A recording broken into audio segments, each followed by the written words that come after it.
A very good evening wherever you're watching us. This is Mopo TV. We say welcome again to Karibisha. So it's been a minute and we've been away of this political discussion, and it's a good evening. We are blessed, of course, to have another opportunity with one and only the political. I can say like his life 60% lies between him and politics, because when it comes to matters leadership, he's always standing to be counted, and not only for his sake or for his sake of his people, but on behalf of the people who are called the youth, and of course the voiceless in the society. He will be introducing himself because it's been a minute away, but for a good opportunity, we have got in touch this evening, and we are going to shed some light this evening on Mopo TV. The political discussion is all about the political temperature. The discussion is centered around the political temperatures. We want to see how the temperatures are boiling in and out each and every day, because Kenya is known for its politics, because we discuss politics each and every day. Keep us locked, keep us going. Wherever you're watching us, tell me in the comment section what maybe do you expect we should be touching on before the next 40 minutes this evening. Share our live, welcome your friend, tell them that the political temperature is the show running this evening on Mopo TV. Karibishe, so that we can join us together for politics, because it concerns our life. And of course, I'm Vincent Okinda. Acha nikaribishe mgeni atuambie kwamba ametuandalia ipi and where has he been for all this time before we go into our discussion this evening. Welcome.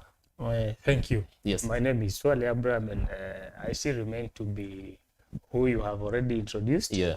I'm serving as I'm the interim Secretary General of the Young Wiper Democrats. That is the youth league in the Wiper Democratic movement. Yeah. He has not changed names. That is his name, Swale Abraham. And as I've told you, when it comes to matters leadership and political aspect, he's always very open and very attentive to give us the way forward. And now, Mr. Swale, right away, we'll jump into our discussion this evening. We have seen the President of Kenya, that is William Samoei Ruto, having discussion with the ODM party, which was a party that was amongst the opposition coalition in this republic. So they signed an MOU, but some people in the ODM are feeling pressed by the MOU. How do we say, like, which way for William Ruto? Is he feeling safe in the hands of Raila Amolo Odinga with his ODM party? Thank you for that question, but just as you put it, some feel are not included, some feel included. Yes. That has always been the game in this country, whereby people sign MOUs.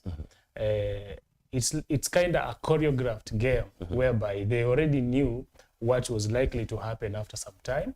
That's why you will hear Mheshimiwa Raila Amolo Odinga saying that when Sifuna speaks, he speaks on behalf of the ODM. Then definitely, when Oburu speaks, he speaks on behalf of Raila Amolo Odinga. So these are just the political gambling games that has always been there. And you remember that before they went and signed that MOU between the UDA and the ODM, we were having Azimio, and ODM was part of Azimio. So for them, I think they had some selfish interest, not on behalf of the Kenyans, and bearing in mind that we had experienced what we never expected, whereby and cannot be undone. Whatever happened in June 25th, last year, 2024, whereby young people lost life, young people were shot, others are up to date are still suffering, and we have parents that are still fighting for their justice. So according to me, and how you have asked me, is that those guys who went and or the ODM, after going to sign that MOU, I think they had their selfish interests, whereby they wanted to ride over those young people who lost their lives. And if you ask me, where is it going, or the president is feeling safe, political dances are always danced differently. People. So all these things that are happening, they were already expected. So, and politics is all about getting power. The president feel like initially he felt like if he bring ODM, he will get that support. But now, after these people went into agreement and joined the government, they realized that you cannot rescue this government. The government is already in the ditches, and rescuing it is very hard. It's already in ICU. That's why you are seeing that it is very hard for even those experts, they call themselves experts, who are donated to the government to rescue it, because it is already dead. So before even you start of treating it to come to life, you'll be fighting to first to protect your name, to protect yourself, and to protect in the name of protecting Kenyans, of which you know, so long as you are eating, you'll always defend he who feeds you. Thomas Sankara told us that he who feeds you controls you. So definitely whatever is happening, these people are just having their own selfish interests, but they're trying to balance in between the interests of Kenyans, of which they have not achieved anything. Because everything, when you look at whatever is happening, I think it is only this particular government that I'm realizing that Kenya as a state, this is the worst government ever. And we, in the history of Kenya. Kenyans need to decide now that they just have to get tired of it. Speaking of the same, now we come to the recent happenings whereby the court says that the bench that led the impeachment of Rigathi Gachagua, the former second in command, then you start asking yourself, was this thing planned, or it is just a coincidence? Literally, like, because they knew there were errors, but they were rushing to. Yes, there were errors there, but what was so fast for these people to make a decision of signing an MOU with the ODM, and the ODM was so quick to join the government? Then later on, after now Kenyans are ranting against these people, telling them that this is not what we expected.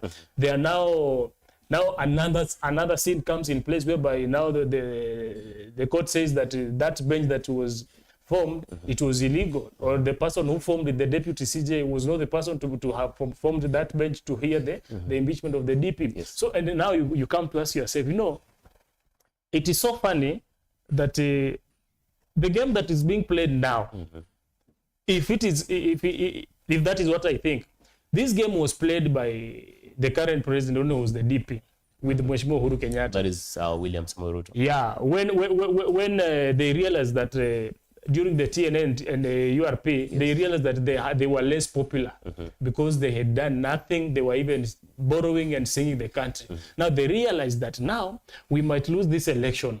So what we need to do, let's rebrand ourselves. They rebranded into Jubilee. And when you look at the 207, the Jubilee, the 2017 rebranding and all those stuff, it was all about, after they win power, they go and sit down because they had already agreed. You remember when the former president said that kumi yangu kumi yake? Yes. It was already something that they were looking only away on how to actualize it. So 2 years after getting in power, this one looks for Baba. Yes. They have that handshake, the mighty handshake. The Ruto is sent outside, acting on. He's still in government, but acting as opposition, getting all the allowance and shares as the deputy president, but he is in opposition. And Mzee alikuwa ndani, ashapangwa. So you realize that whatever happened, it might be the same script. Although I'm not saying that it is the same, but I'm certainly sure that if the court can do can make such a ruling. Then it means that if Rigathi now comes back, you know, because he was sent to the field, definitely when you are sent away, you start now telling the secrets and exposing and telling people how you are, the inner whatever that were happening. And with that, you know, Kenyans are funny because they start sympathizing with you, and they think that now you are there to defend them. It has been a current trend. And you see now when you talk about Rigathi, he's now popular, and you know, he's getting a lot of support from the mountain. And the mountain is a very serious block that when it backs you up with some other top-ups from other regions of the country, definitely chances are very high that you might get that top seat. So if that is the game, and if that is the game that they want to play, then Kenyans need to be vigilant. Kenyans need to focus, and Kenyans now need to look not just what they see, but now they need now to start thinking that if this one happened, and this one is being brought at this particular time, we need to ask ourselves, and that one can only be actualized if the former DP will now go back and now start fighting in the courts or fighting for his seat. Definitely we shall now realize that he was not for the people, just like Mzee when he joined the government, because these guys, they keep on circulating themselves with some confusions, and Kenyans are always good at buying that idea. We've never learned the trends that. Yeah, we don't learn. Kenya. Talking about Rigathi Gachagua, he recently said he was not maybe impeached out of the office rightfully. So according to the current state, he can still vie again. And according to the process that was taken to take him out, or to oust him out of the office, is Rigathi Gachagua viable to vie again for the next political seat? He's still having some cases in court. Yes. His case is different from the former. You see, once you are impeached legally and you are done with the office and you're found guilty, you don't have to, there's no opportunity for you to vie. You wait for 10 years. Just like Mike Sonko. Mike Songe and Baba Yao. You know, once you are impeached, you have to take you take a break of 10 years. Then maybe you can contest again. But for him, it's a different case because you see, he also and people most Kenyans believe that he was impeached illegally. Definitely, he still has a case in court. So with that in place, he can still contest for any seat. But you see, him contesting and being again on the ballot, it will lead to another battle of court cases. So I think the best thing he can do is that stand behind somebody. He can stand behind somebody, support someone, and as we are talking about going ahead, and if he's genuine enough, if it's not about him or if it's not about whatever he was after, then he need to back up someone, and individual gets the seat. Then if he was for the Kenyan, that is what I mean. But you see, if he was impeached, definitely people are saying that he also claimed that it was illegally, and he still has some court cases. If he comes back to the ballot, Kenyans will have a lot of questions. You mentioned something about the June 25th last year, whatever that was happening as much as the youth Gen Z were concerned. So recently we saw BBC produced a documentary, and of course the state government. Yeah, the blood government, of course, parliament, of course. So the state was on front line to make sure that they're not BBC is not moving on with its program to have a public screening. Do you feel like we have an opposition or we don't have an opposition? Because this one would have maybe be backed up by the opposition if it was alive.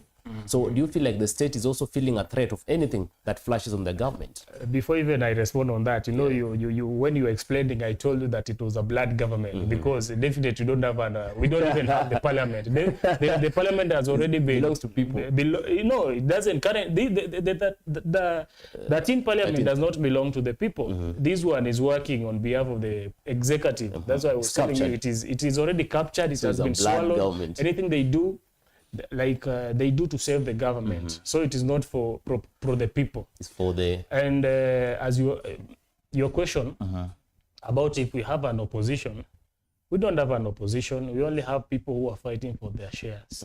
Anything that belongs to the MPs and it needs to be passed within the parliament, they will do it very quickly. But anything that goes to the people, they will hesitate. Yes. It will have a lot of barriers. I'll give you an example about the NGCDA and whatever is happening. Yes. You see, it is so funny that the court said that it is unconstitutional, and we wanted to come up with a way whereby we can use that NGCDA, maybe be taken to the counties, or we combine it with all these bodies that fund education and make education free. But the MPs are not for that idea. They will still come to you and tell you that the NGCDF has done a lot of things. Yes. It has ensured that there is regional balance and everything is running smoothly. I will agree with that because NGCDF, I'm part of a beneficiary of the same. It has done great. But according to me, the NGCDF, it is in the wrong hands because you found out that some regions, I'll give you an example of, I saw yesterday on news whereby there is a constituency where kids are crossing a bridge, and the bridge is made up of wood, and the road is muddy, and there is an MP who is receiving NGCDF for that particular constituency. Project, yeah. And I'll give you another example of the Kiharu constituency whereby Mheshimiwa Ndindi Njoro, you look at how he's utilizing the NGCDF, and when you visit there, you will say that he needs to be given more. He needs to continue doing that good work. But when you go to other places, you find out that the NGCDF is not even there. Number two, the NGCDF is being like this. You find out that the people doing those projects, the people oversighting those projects, and the people trying to implement, and the people coming at the same time to follow up the payment, it is one individual through their proxies. And you realize that when someone does something like that, then there is no oversight. So the MPs are using that NGCDF to marshal a lot of wealth and to ensure that they save much enough so that during another election they will come and dish out to the people. They have somewhere to. And that's why I'll tell you that they are the same people who are in charge of conducting public participation. Yes. Then you have to ask yourself, if the MP already supporting that it needs to be there, it doesn't have to be taken anywhere else. Definitely, you know that staying on behalf of people. If you go against what your MP is saying and you are in that particular public participation, and if it passes, you will be a victim of the same. So definitely, we don't have a parliament, for the people. Yes. We don't have the opposition. It was already swallowed, and they're just, these are individuals who are just there for their selfish interest, and people who are just focused on what they are getting from that particular place. Yeah. Before we jump on to the issue of the new coalition that is being formed to act as opposition before the election, that aside. Between the ODM, Raila has his brother Oburu Odinga. They are brothers, Oburu being the elder one. Sifuna is the Secretary General of the ODM party. And now Anyang' Nyong'o together with James Orengo have been of late having a different stand when it comes to the MOU that was signed. And Orengo says he's ready to go to the jail, to go to jail again if it takes to, because he feels like the executive has captured whatever it is captured, as we're saying, the parliament also. So do you think, like as much as Raila said yesterday during Ongondo's burial in Homa Bay, that when Sifuna speaks, he speaks on behalf of the ODM? And looking at the political history, his Raila and Orengo chemistry has been a long one. They're very outstanding political. And when it comes to these multi-party things, you find like Orengo is more relevant even to the level of Raila. Do you feel like it's a pata potia thing, or it's a measure of how the bridge tests? Yeah. You see, if Raila says that when Sifuna speaks, he's speaking on behalf of ODM. Yes. Definitely what Sifuna has been speaking is what Orengo is speaking, is what Anyang' Nyong'o is speaking. These are for the people. And Mzee is always wise. You know, Mzee is in a place whereby he wants to, on the other side, he wants to eat. On the other side, he wants to defend the people. Yeah. And you see, for him to do that particular activity, on the other side he will have the likes of Duale, Kaluma, on the other side he will have the likes of Sifune, Orengo. In fact, the other day he said that Orengo also is speaking on behalf of the people. And you know, Orengo, these are individuals who fought for the second liberation. Yeah. And when they speak, those people, they speak on behalf of when those leaders speak, they speak on behalf of the citizens. So with me, I see Mzee is just trying to balance his cards so that he doesn't disappoint the president, and he doesn't disappoint this other side. So that when ODM now comes in 2027 and tells you that we are still presenting somebody to go and contest for this thing, Kenyans will still be swayed. And you see, Mzee has a following. So he needs to ensure that he's balancing. And I'll give you an example. When Raila Amolo Odinga joined hands with the Uhuru Muigai Kenyatta, Nyanza region gained more. And the victim of the same are the people from Western, people who have been dying with this particular Mzee for a longer period. Currently, when this Mzee joined with the Mheshimiwa William Samoei Ruto, you realize that Nyanza region is still getting more advantages compared to other regions, Ukambani, Western, and these are coastal, and these are places whereby we have been supporting Mzee because our candidate or our coalition has been having individuals from those regions, and those individuals have been supporting them. Like for me, if you ask me why were you supporting Mzee, I will tell you that I've been supporting Mzee because I'm in Wiper, and Wiper has been part and parcel of the coalition between them. You understand? And our party leader has always been Simi Kalonzo Musyoka, whereby if he's supporting him, definitely as we shall be supporting one candidate for us to get that presidency. But this has always led us into politics of betrayal, politics of leaving each other. Interest. Interest. Going into the next discussion, of course, this evening, we saw Fred Okengo Matiang'i after having 2 years or 2+ years outside working for the United Nations job. He came back and then he said like he has heard the cry of people, he has heard the calling of people, and he's back to make sure that he's going to do whatever people are calling him to do. So he came back and we saw a grand welcoming in the Nyanza region, that is for Kisii and Nyamira, and then he had an address at Gusii Stadium. He told them like, I've heard whatever you've said, I've come, and allow me to seek partners. without just mentioning Rigathi Gachagua, Kalonzo Musyoka, Eugene Wamalwa in his capacity as a former interior minister in this republic. Is Fred Okengo Matiang'i viable, capable, of course, to contest against the current government? Based on the qualifications of someone going for the top seat, they are very minimal. And you already know, so long as you're in this country and you have attained that age, Dr. Fred Matiang'i is equal to the task based on what he did. But now you see, Kenyan politics are based on regional balances. Dr. Matiang'i cannot win the presidency if he only comes with the people. That's why he went to his home ground and told them to allow me to go and look for friends. Let me go and look for friends so that we form the next government. And because he had the pain, and you see, he had the pain from Kenyans. Kenyans were crying, saying that the government is the one against them. Definitely that one simply means that it is the sitting government, it is the sitting government that has been punishing them. Yes. So Dr. Fred Matiang'i was simply telling you that we need to go on the side of the opposition. Definitely, and he joined, you saw him in Omnyoro, you saw him with our party leader, Stephen Kalonzo Musyoka, and today he's in a function in Naivasha, whereby the son to the party leader is wedding, he's having a wedding. There is all these people are there. So it means these people are working as a team, but in the end we shall have to decide which is the best to go for the top seat as these others support him. Yeah, that is the only plan that we have. Richard Onyonka spoke to the people during the prayers at Omnyoro, just in a perspective to Richard Onyonka.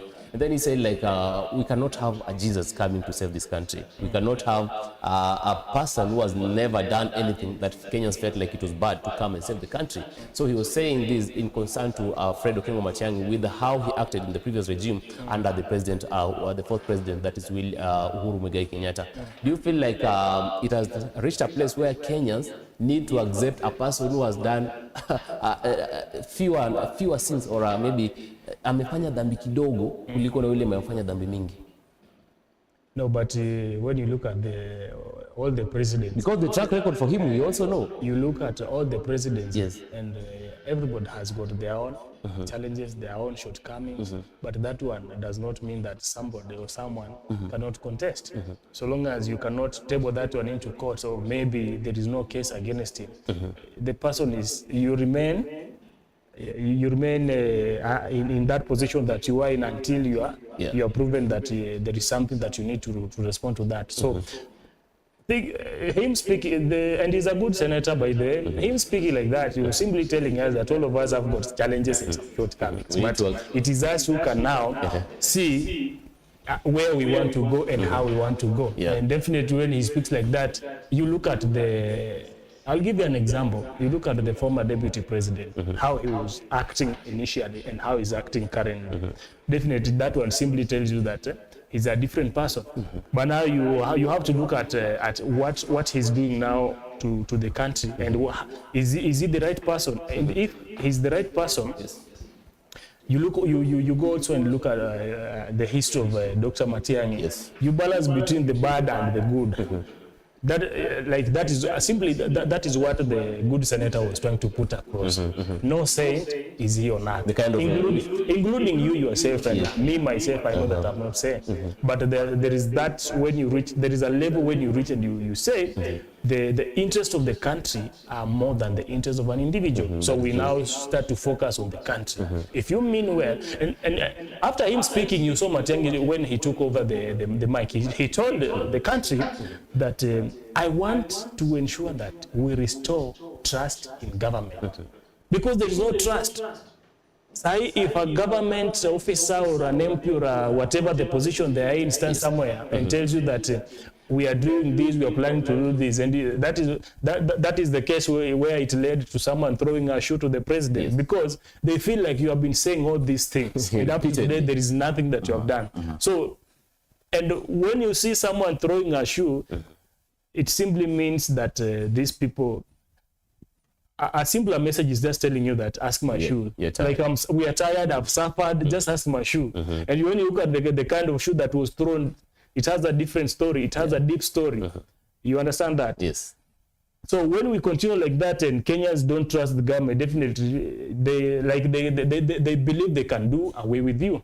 So simply that is the message he was trying to put across. Yeah. In relation to that, now Kengo Matiang'i, after asking the Gusii people if they can give him an opportunity to find friends, the next day, the next weekend, of course, he was at Wamnyoro residence. Before we go into the whole discussion of those people who are joining hands at Wamnyoro residence and are trying to see how they can come and save the country, they feel like it is under siege. Do you think like Wamnyoro residence is the new current residence? Before, like as you've said, there is an aspect of sympathy. Kenyans sympathize with you and then they award you power, as we saw in the previous election. Now to this one, we saw the whole discussion, watu walikuwa wanavalishwa kofia pale current residence. People were being welcomed from the government, of course, joining the current president, that is Dr. William Samoei Ruto. And then after there was a public rally, national rally here and there, moving and seeking people to vote for them. It went successful. Now we have the Wamnyoro residence, where each and every political leader in this republic who is not in the government wants to be. Do you think like this is a decision ground that is underway? We had an opportunity of having a deputy president in 2013, 2022. Kenyans saw their character, but they accepted to be led to follow that character, that kind of an individual. And when I talk about that individual, then we shall be talking about Sugoi and Karen during that particular time, whereby individuals were moving from one place, from one party to another. That is joining the former DP. But when you look at the character of the former DP and the character of the recently former Rigathi Gachagua, you will tell the difference. These people have a different story. This one looks like he's someone who can at least tell you the truth. But the other one will tell you something, even if it is a lie, and force that lie to you until now you start trusting that the lie is a fact. You understand? So you asking me if Wamnyoro is going to be now the power base more compared to Karen, I agree to that, because when you look at the heavyweights that we have, the Kenyans that we have, the Kenyans that are going there and now just having a small chat about the nation, a small chat about how we are going to bring back our lost glory. And you said they are doing that 2 years to election. That one simply tells you that now, a year or 6 months to election, that place is going to be occupied by even the Kenyans themselves. And according to me and how things are being unfolded, and as they continue to unfold, I simply see that is going to be more than what we expected. And now to the whole discussion, I think time is also going very fast.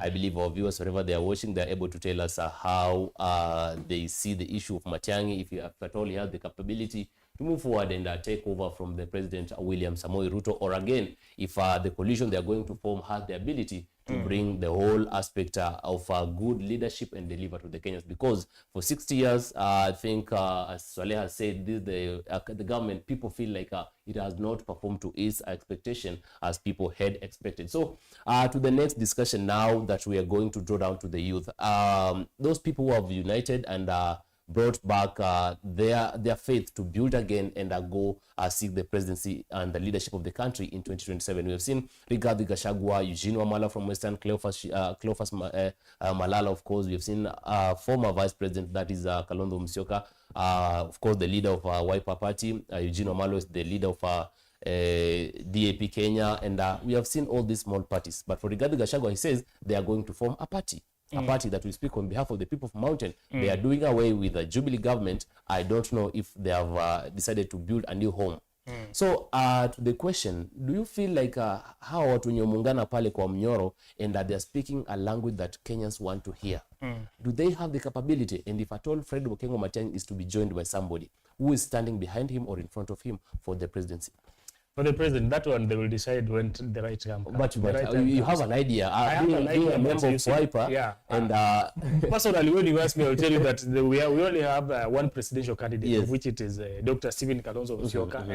And if it was to be joined together, is Matiang'i stronger for this, or Wamalwa, or no, that's why I'm telling you that you see, even before they go and gather there and start this small conversation, they are also trying to do some nationwide activities whereby they need to know their base, their strength. And when they're doing that, it simply tells you that they're trying to ensure that they have a capacity, or they have a huge group that is following them, so that they, when we go and now sit down and discuss and decide who's going to be our flag bearers, all of us are in agreement. And don't forget that Kenyan politics is always, I don't want to call it, but let me just put it in point blank. It is always tribal or regional, whereby people will ask you that Matiang'i, he will bring the Kisii, the Nyamira, the two counties. The two counties. When you talk about Mheshimiwa Kalonzo Musyoka, he's the former vice president. Yes. He will first bring the Ukambani region. He will also bring the coastal region, because Wiper has always been a dominant political party there. And he will get the support across the country. When you go to Rigathi, we are asking him, and you know he has always been speaking about the Mulima. So we need him to bring that Mulima. The 5+ million votes. So we need to get those kind of votes. Yes. And apart from that, what does Eugene Wamalwa bring to the table? Of course, Eugene Wamalwa with Natembeya. You know, Eugene is the party leader, and the governor for Trans Nzoia is the deputy party leader. So together they will bring a good number from the western region. And I'm telling you that I come from that region, and as things stand by now... You come from that region. Do people have support, rally behind Eugene Wamalwa? They rally because on the discussion table, Eugene Wamalwa has been always seen as a person who doesn't have a ground to support him. People say online, when read the comments, even an MCA in Trans Nzoia, he can't deliver. No, those are just propaganda that people always want to talk about. But I'm telling you, you cannot take Mheshimiwa Eugene has been an MP, has been a minister for all that particular time. So Penya Mefikia, he needs to be on that table. But now to be on that table, we look at the kind of percentage you're bringing. You remember the last election when these people were saying that they will take 30% to western counties, or they will take that percent to Bungoma. Have they fulfilled that particular percentage? I don't know. And if they have not fulfilled, it simply tells you that maybe they were asked to bring a certain particular number of votes, but they did not manage. So for Eugene to be on that particular table and be the presidential candidate, he will also be given a task. Go bring this particular number of votes. Go get this particular support. And I'm telling you that there is a movement called the Tawe, where it is marshalling the support of the people. And part of that is the governor for Trans Nzoia. And I'm telling you, they're doing a very good work. And it's not just them doing, it's just the will of the people. The people feel angered, the people feel pressured, like the people from Bungoma, they're asking, you told us that you'll be giving us our share. Where is our share? Is there an individual eating on our behalf or what? Now, when those kind of question comes up, and you know, Kenyans are always funny. When this one is not working, then we have to go with this way. And the last, before you ask me, the last point is, Kenyans always want to align themselves with winners. So if they have seen that this one is already going to the end, or is dying, they will always go to the place whereby they see there is hope. And there is hope, and there is some genuinity in that hope. And the person who is doing that well in Western is George Natembeya. You mentioned about George Natembeya. Do you personally feel like he's just trying to take out the people from the aspect of ANC, which officially joined the UDA and the Ford Kenya? Because when he says star away, he's always coming back to the drawing board and saying like, that is the Speaker of the National Assembly, Moses Masika Wetangula, and the Prime Cabinet Secretary, that is Mudavadi. They're just on a payroll. Wanapatiwa mshahara, wanaenda nyumbani. They are not speaking on behalf of the people of Western. So do you think like his main agenda is just to detach people from Wetangula and Mudavadi, and maybe after gathering that, take them anywhere? Or he has no. He's not after that. He's not taking people anywhere. Whatever he's trying to do is he's doing what we call civic education. Civic education, whereby he's telling the people the truth that by you being united and having one voice, you need to have gotten more. But since you send individuals who are not talking on your behalf, but on their behalf, it is so hard for them to bring those fruits to the place. So he's telling the people that going forward, you need either to speak for yourself. And speaking by yourself simply means, let us get one vote. The whole of Western region, including Trans Nzoia, let us get one vote. Put our votes in one basket. Put that vote in one basket. It will help us to at least have a bargaining power. Because you look at the population of this country. The Luya people come second. They're the largest, they're among the largest. You understand?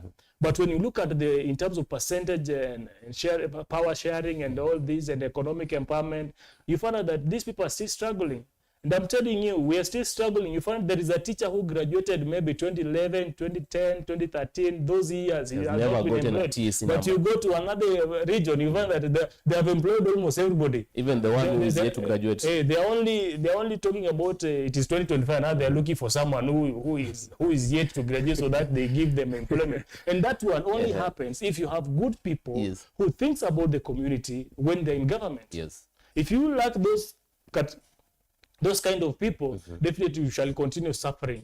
And you know there are two leaders. There is a leader who speaks for the community and does for the community and brings fruits to the community. And there is a leader who does for his stomach, does for his family, does for his concubines. And anything he does, in fact, anything he does, he asks himself, what is my share? And when the second leader does something like that, this leader does not even invest at their home. And anything, any business person or business oriented or anything that happens in that particular region to bring change or to bring economy, these people will always want to fight that thing so that it dies, people continue being poor so that they continue controlling them. Yes. Because they still believe that it is easy to control a poor person than controlling an empowered person. So we have those kind of leaders. Yes. And now maybe the question that everybody wants to hear about is the preparedness of youth. You as now, like you are acting interim Secretary General for a young Wiper Party. The youth, of course, that is it. What is the position of youth? Because right now, if Kalonzo Musyoka is speaking the same language with Rigathi Gachagua, with Martha Karua, with Eugene Wamalwa, with all those leaders that have attained our Mnyoro residents, you have an idea as the Secretary General of the young Wiper Democrats. You have an idea which position are youth going to take in the next regime, if at all they'll join their hands and win the table. Before even I respond to that, do you know that the reason why ODM was given an opportunity to join the government is because the young people were not united. The young people, they were telling us they are leaderless, they are rudderless, they were partiless. And those are the things that, okay, as much as they were fighting for good leadership, but we, being part of leadership and governance for this country for some time, I've realized that political parties is a kitchen where most of the decisions are always made. So if a particular political party has a bad plan or a bad decision, and that political party takes over the power, expect the government to be a rotten government. So the basis of all these to be shaped or to get to that leadership of transparency and accountability and doing away with the incompetency and corruption, it simply means that the young people of this country need to join any of the political parties. Any of the political parties, they need to join those political parties so that when decisions are being made, they are also included and they are inclusive there and their opinion is always heard. And not just by joining a political party. You need to join a political party and have a say. Don't just be a member. Don't just be a member, because we have members who don't speak. Don't be a member. Be someone in a political party that your opinion, when you air it, it's taken seriously. I'll give you an example. I joined Wiper because when I speak, at least a good number of the people listens. Negotiate your when idea. I give an idea, a good number of people will always want to hear more from me. And I'm not the best. We have so many young people out here, but they're not in this particular circle. So for them to ensure that to get the good governance in 2027, because I'm sure we're going to take over the government in 2027. We as Wiper. The young people need to join political parties. And I'll tell them to join the Wiper Democratic Movement, because these are parties whereby any opinion, especially from the Gen Z and the millennial or whatever they call themselves, inasikizwa, inaangaliwa. If it is something that is impactful, then it is considered. So going forward, the young people, if they want to shape the leadership of this country, let us first start by fighting within the political parties, because that is the kitchen whereby all the decisions, all the decisions are made. Because let me tell you, if today a government is doing something, and maybe Mheshimiwa, my party leader, Stephen Kalonzo Musyoka, is not happy about that decision, Rigathi is not happy about it, Matiang'i is not happy about it, you'll see them giving statement as Wiper or as Jubilee or as what. So Imagine you're not part of that particular system. Yes. And a statement is being read. It's getting you in a place whereby you don't even understand who came with that statement. It will be so hard for you to control whatever is happening. So we can only control the government. Is first, we are in a certain position, or we are on a key decision-making place, a table. Decision-making place. I think Doris Mogaka, you can get us clearly. The voice is clear by our director, Silas Dalmas. And I think there's a question here from Patrick Msebe. Says, I totally agree with you, Honorable Swale, but how Wiper will take the leadership remains my question. His question? Yeah. And I was also to ask if you as youth, are you urging your party leader to move forward and be supported by somebody or support somebody? To the question that is asking. Our party leader, I will just be frank. Age-wise, he's not on the. In his prime. He's in his prime. Yeah. He's someone whom we cannot say that he will come in 2032 again, because we want to take these particular positions. You understand? So for him, we told him that Mheshimiwa, going forward, it is you or you. We have no option. You understand? And we told him that we as Wiper, we are going to have an NDC, and he need to be talking to members. When members decide that it is you going for the presidency, there is nothing else, there is nothing more on that. You are going for the presidency, because that is already in place, and that is what we have already decided. And you asked about the position of the young people. The young people, I'm telling you, we have young people in Wiper Democratic Movement sitting in serious committees. These committees are where decisions are being made. So when we have young people in that particular committees with their vibrancy and their innovation, their creativeness, it simply tells you that Wiper is accommodating these particular young people. And I will give you an example. You go to Machakos, the governor for Machakos, before even I talk about the governor, don't forget that Machakos has got it's a place whereby women have been empowered totally, because the governor is a lady. The senator is a lady. Of course, we have a woman MP for the county. Yes. You look at the program that the governor has been doing. The governor first came up with a program of what we call the Machakos Youth Service. Yes. Machakos Youth Service is an idea that is there to give skills, to build capacity of the young people, so that the young people, they don't have to feel neglected. You understand? So after them getting that skills, and they go out to the field, now they can explore and experience and now expose their skills to the market. And maybe someone does business, someone gets employed and has been equipped. So such like programs, they are the same programs that we have been doing as a Wiper Democratic Movement, because we can't just be having young people and they don't have idea, they don't have what is happening. We give them the capacity build, we mentor them and all those stuff. Because mimi kufikia penye niko, I had those, I'm a result of those particular programs and those particular individuals who mentored me. And the reason why I'm saying this is because the unemployment rate is very high in the Republic.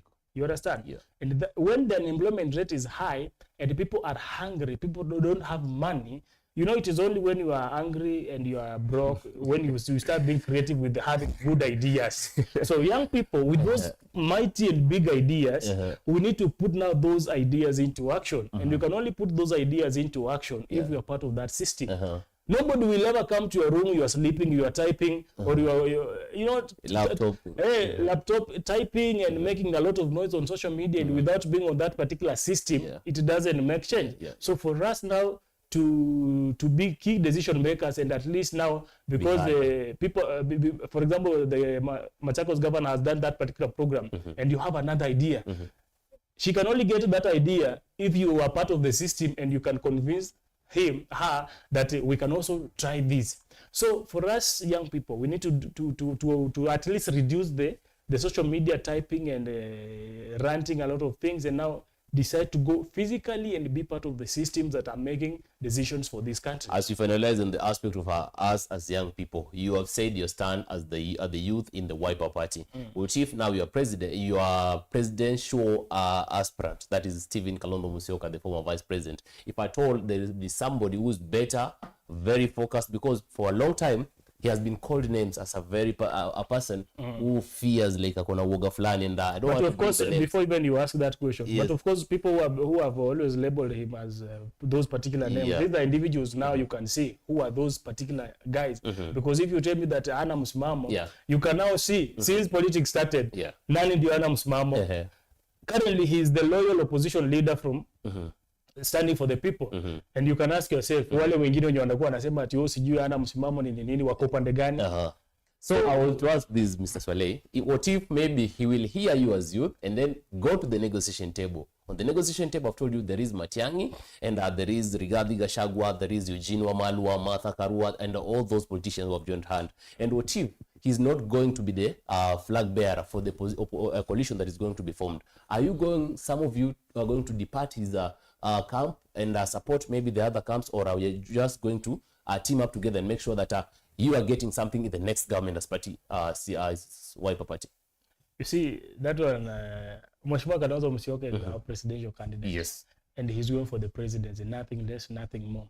On top of that, he has been an official, loyal opposition who has been standing on behalf of the country, on behalf of Kenya. He always condemned the criminalization that has been taking place. He has always fought for the young people who were killed. He has always gone to courts. He went to court about the Adani deal at the DKIA. He has fought for this country.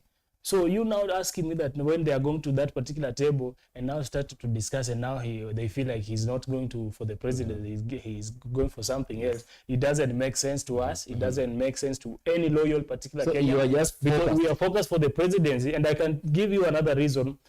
I don't want to mention individual, but we have individual who just joined the other day. And when we joined the other day, it simply means that unajua mtoto, unajua machache kuhusu maisha na utamaduni unavyoendelea when you compare yourself to the parent. So he has been a long-serving loyal opposition, and he understands the pain of this country. So for him, we have already sent him, and we are open enough that he needs to go for the presidency. Number two, as young people, we already told him that even when we are going to form that secretariat, presidential secretariat, that coalition secretariat, we already know, us from Wiper Democratic Movement, that Stephen Kalonzo Musyoka is going for the presidency and nothing more. I will ask you about other position, they can negotiate and decide whoever they want to put there, but for us, we are focused to that. I will ask you the same question each and every time we meet until election for 2027 are over. But let me have your comment here that comes from Japheth Ombui. Of course, maybe we know him. He says, a lot need to be done to topple Ruto. I was present at Wamunyoro, and what I saw made me take a second thought. Ambia Swaleh used the energy to sell the Kabila la Vijana. He comes again down there and then says, Kalonzo, Matiang'i, Gachagua are jokers, I tell you. They are not jokers. Maybe he has not been close that enough to learn and to know our tactics. You know, if you are going to the war, you don't have to expose all your tactics. So whatever is happening is something that we already know that it's going to happen. So going forward, people will continue saying that, but up to the end, I welcome Japheth on board because I know we have interacted with him, and you understand, you need to join this particular battalion that's going to take victory. But of course, we can't expose all our ideas and all our opinions to our opponents. At least we have to give them a bit by bit. Let them continue seeing us as confused, or individuals who are not united, or individuals who are not giving the same opinion. But at the last day, they'll be shocked. At the last day, they will be shocked. That is it from Swaleh Abraham. He says, like, as much as we can see it in different dimensions, but they are giving a bit by a bit so that you can continue being confused as they gain for the bigger seat in the Republic of Kenya. I guess that is it from the comment. If you're watching, let me know, share your views about the same, or if Matiang'i can go ahead and take over the next leadership of the Republic, or if at all it is as Swaleh Abraham says, like Kalonzo Musyoka is the right man, and them as the youth from the Wiper Party, they are focused in nothing less of that. I think Swaleh, time is running down, and I will just tackle our last question or our last agenda of discussion. We have seen Peter Salase, the member for East Mumias East in Kakamega, going around the country, and of course he started with the Western. Yes, this week he's been in the parts of Nakuru, and of course I saw him on a journey heading to Mombasa. He says, like, he's in his prime position, and now by 2027 he'll have already attained that age bracket to go for the presidency. We have also Morara Kebaso, who's the party leader of Inject Party. He says that he's also ready for the task, as you are rallying the youth to come and join these parties. Peter Salasya is a member of DAP Kenya, which is led by the Eugene Wamalwa, and of course Natembea. So him is running a very different agenda apart from compared to his party leader. As like a member, he's going for the top seat, and Eugene Wamalwa also is viable and able to go for the top seat. These are political of diversion and talking to in respect to Peter Salasya. As young people, it's good to be ambitious. Peter Salasya is just ambitious. And I'm also ambitious over looking for to get some certain position. So he's okay. He can continue doing whatever he's doing. Yeah. So that when now we now go to the last day, at least we shall be asking ourselves, what has Peter Salasya brought? Or he can also, whatever I'm trying to put across is he's ambitious. Let him continue being ambitious and walk across the country and marshal, at least promote that civic education to the young people.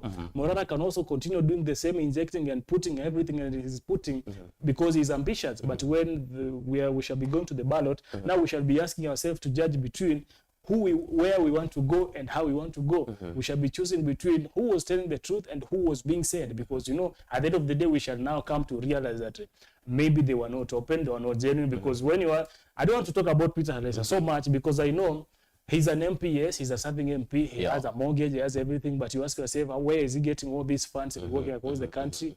How is he fueling all those cars and whatever he's doing? But I don't want to go into those details. It was my question, because if this is not the money he's being assigned from the government through the NGC, I don't know who's doing this. So that is a big question to respond to it. Allow me not to respond, because he might respond to me somewhere by saying he has sponsors or whatever. He has good friends. But all I know is it's good for him to be ambitious. It will be very unfortunate if at the end, if after now nearing the election we realize that these individuals were being used by someone else. It will be very bad for us as young people, because I know the agenda is promoting civic education and mobilizing young people to at least take part and be part and parcel of the government. They also know how the political system works. So if that is the idea from the beginning up to the end, we have no problem. But it will be very unfortunate for us young people to realize that tulikuwa tunapangwa na kuoshwa.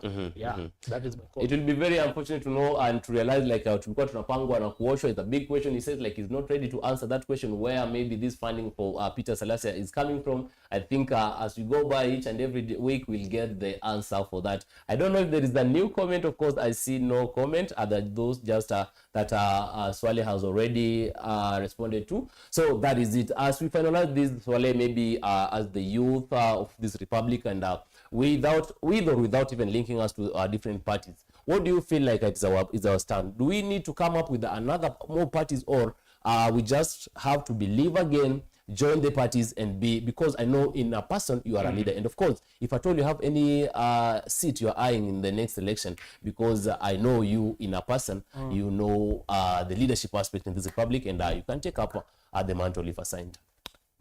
For me, message to my fellow young people is that join any political party. Join any political party and fight for position in that political party. Not just a position. A position whereby when you speak, a good number of people listen. A good number of party members listen. And if you feel like the existing political parties are not favorable to you, because I've heard that young people will always be saying that these political parties are owned by these old individuals, and when we speak they don't listen. I'm telling you, I used to listen to get all these opinions, but until I met my party leader, Dr. Stephen Kalonzo Musyoka, I met him at a personal level. I met my Secretary General Shakira Abdallah. I also met the Vice Chair. I also met the Chair of the party, and I realized that these individuals are just like us. The only difference between us and them is age and experience. But we are innovative, we are creative. So it is us to sit with them and at least give them ideas and opinion that can shape this particular political party to favor us. Because for them, so long as if you are a child, I've sired a child, and the child has come and realized that I already have a house. If the child doesn't love that particular house, that child need to grow up first, need to get her own particular funds and everything, and go and build her own house somewhere. Or because he doesn't love the house, how it is, how I build it, then let the child come up with those ideas, those funds, and build a better house for us, for me and for her and for the mother. You understand? So if the young people feel that joining the existing political party is wrong, they have an option. Let them form another political party, or let them come and join these political parties and shape while within. Is Because poverty an enemy to that? Because before you form and you register your party, you need some amount. of course, if the poverty is also part of it, and young people, we are still looking for funds and everything, and we are still struggling in terms of feeding ourselves and mobility and everything. Yes. All we need to do, because the young people, the Gen Z and the millennials, these are the majority people of this particular country. They need to join these political parties. Once you have joined this political party, and our political party, when you go to the membership, we see how many young people do we have? We have 70% or we have 80%. Yes. How many do we have? It will be very much easier for you when you are the majority in a certain political party to make a decision, to give direction to that political party. An individual cannot make a decision for a particular political party. Na mtu asikudanganya ati kwa sababu eti tuko na kiongozi wetu Mheshimiwa Daktari Stephen Kalonzo Musyoka, kwa sababu ni kiongozi wa chama chetu cha Wiper, atiende atakuwa anapeana mwelekeo. No, it is the party members and the NEC and everybody. We sit down and we decide that this is the direction we want to go. You understand? Yes. So nyinyi mkikuwa wengi, vijana wakikuwa wengi katika kwa chama, inamaanisha wata make decision na wata shape that particular political party itaenda to the direction they want. You understand? So ile kitu maybe yenye inaleta tu shida ni wanaogopa. And when you fear, there is nothing that can move. So we need to fear itself so that we make a move and join these political parties and shape them to where we want them to go and to how we want them to look, and at the same time take those particular positions and be part of the system within the political party, so that when we get over the leadership, wasianze kusema now we were looking for that particular member. No. Ati siji tulikuwa naangalia nani yule, hapana. So long as you are in that particular political party, yes, and your influence is felt, yes, your creativity is there, your innovative ideas are being brought on board, when we win the government, definitely nobody will have, hata ukipatiwa nafasi watasema ati yule hatumjui, eti sijui tufanye nini. You will already be part and parcel of that particular system, na utakuwa umeshaingia kabisa. Stand up and be the part of that political system. And maybe lastly, for those who don't want to join the political party, yes, they have one tool and one exercise to play.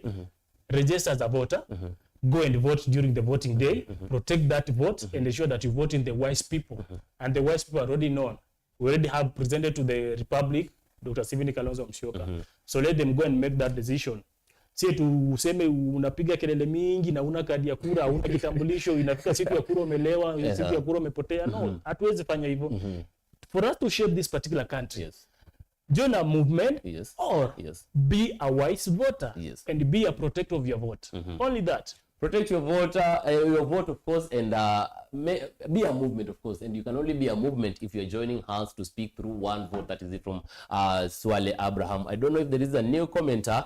Naked Truth TV official anasema Ombui with an emoji. I guess he's feeling a bit, maybe a different feeling with Ombui's comment. So Naked Truth TV official, thank you very much for tuning in. I think we'll end our discussion at this point, and we have heard all that in the political shape. There is much that we've not discussed, but being the first episode of the political temperature here at Mofo TV, we are grateful to have Abraham Swale, because he has been on a different platforms discussing and enlightening youth, of course, on how the leadership of the country and all the polls, of course, and the understanding that we need towards the election of 2027 and beyond there in just a youth aspect. I don't know if you are parting shot, and maybe when are we meeting, of course, because my people, the feedbacks are always speaking for themselves. You're parting shot in just looking at that camera. I'll still remind young people that you are the change you want to make, and you can only be that change if you take part in the system. Hakuna kitu inaweza fanyika kama uyuko ndani. If you're not on the table, nobody's going to discuss for you. Young people should understand that we have an objective, and the objective is nothing for us without us. Let us be part of the system, shape this particular movement, shape these political parties, and make and form our own government. And lastly, remember to be a registered voter, and during the voting day, ensure that you vote in a wise leader, and ensure that you protect your vote so that nobody else takes away your vote. Once you do that, we shall have a good government. Na ukikosa kupiga kura pia ujue wewe utakuwa chanzo cha sisi kuzama na kuendelea kuisha. Lastly, I ask you, ladies and gentlemen, that join the movement, and the movement is only the Wiper democratic movement, whereby everybody and every idea inasikizwa vizuri. Na watu wa nyumbani pia nimetuma salamu. Thank you. watu wa nyumbani pia ametuma salamu. I believe that is it from the western to the western people, part of western. I'll not mention the sub county. I think Naked Truth TV anarudi anasema watching from Sugoi, and Ruto must go. Dr. Fred Matiang'i is the 6th.